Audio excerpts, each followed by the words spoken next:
Hi, this is Professor Charlie Evans, and in this unit of the course, we're covering the marvelous decade, the 1840s in Russia, when there was an explosion of intellectual ferment, the development of the ideological Westernizers, or Westerners, and the Slavophiles, both looking at different paths for Russia's future.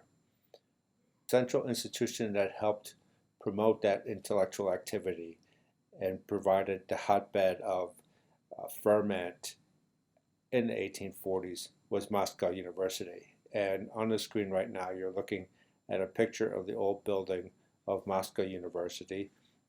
Let me switch to a map so you can see where it was located. It was located right almost next to the Kremlin in the heart of Moscow. And so while Moscow was no longer the capital of the Russian Empire, it was still considered the second capital, the second most important city, and to be located right near to the capital really gives an idea of the prominence of Moscow University as the foremost university in the empire. Another picture of Moscow, of the old building of Moscow University, shows a statue of Mikhail Lomonosov in front of the university. He was, of course, the creator of the university, responsible for the founding of the university in 1755. By the 1840s, there were a series of universities in Russia. The universities had begun to enroll numerous students. There was a substantial university population by the 1840s. The gymnasia had begun to produce students for the universities, and that meant that there were now educated young minds in Russia who could talk about and debate Russia's future. At Moscow University, a whole group of talented, brilliant young minds gathered around the professors who taught there. And the university in the 1840s was, of course, the subject of my PhD dissertation written a couple of decades ago.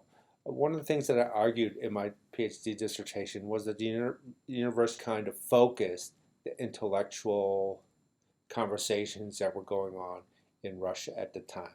It provided a central location as a result of the students in the classes, the professors, the printing press connected with the university, the lectures, the activities in the universities, of the university, all centered in Moscow. And it provided, I called it actually, it provided transmission belts for intellectual inquiry that was going on connected with the university, that intellectual inquiry to be transmitted out to society.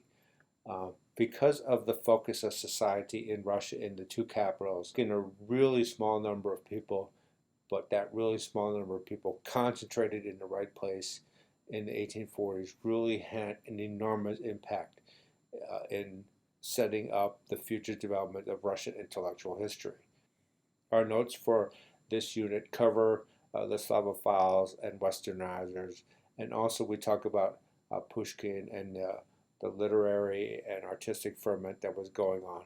But it was really all concentrated around this one central institution, the Moscow University, in the 1840s. And what was really kind of unique about Moscow University was that it was headed, the curator of the university was Count Sergei Grigorovich Stroganov, one of the wealthiest men in Russia at the time.